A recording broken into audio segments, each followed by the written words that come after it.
Vaginal hygiene, genital organ hygiene. இது வந்துட்டு மேலும் பார்க்கலாம், ஃபீமேலும் பார்க்கலாம். இன்னைக்கு நம்ம ஃபுல்லா எலாபரேட்டடா ஃபுல்லா பார்த்துருவோம். ஸோ இந்த யூரினேட் பண்ணிட்டு வாஷ் பண்ணாம ஜெனிட்டல் ஆர்கன்ஸை வாஷ் பண்ணாம இருக்கிறதுல வந்துட்டு மேல் கொஞ்சம் ஜாஸ்தியா இருக்காங்க. ஃபீமேல் வந்துட்டு வீட்லயே இருக்கிறனால they are washing everyday on a day. So இந்த ஒரு விஷயத்த கண்டிப்பா இப்போ நீங்க இந்த வீடியோ பார்த்தாலும் நெக்ஸ்ட் டேல இருந்து தயவு செஞ்சு ஸ்டார்ட் பண்ணிடுங்க. ஒவ்வொரு டைம் யூரினேட் பண்ணதுக்கு அப்புறமும் வாஷ் பண்ணுங்க.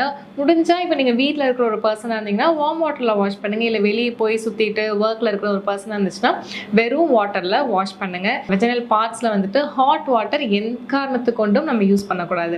ரெண்டாவது விஷயம் என்னன்னு பார்த்தீங்க அப்படின்னா, குளிக்கும் போது எல்லா பார்ட்ஸையும் நம்ம அழகாக க்ளீன் பண்ணுவோமே தவிர்த்து ஜெனிட்டல் ஆர்கன்ஸ் அப்படியே விட்டுருவோம். அது ஒரு பார்ட்டாவே நம்ம மதிக்கிறது இல்லை. ஸோ வெஜினல் ஆர்கன் வாஷ் பண்றது ஓகே நான் டெய்லி கழுவிட்டு வந்துடுறேங்கிறதும் நல்ல பிரீஃபா வாஷ் பண்றதுக்கும் நிறைய டிஃப்ரென்ஸ் இருக்கு. எப்படி அப்படின்னு பார்த்தீங்கன்னா, maximum easiest way of washing vaginal organs or genital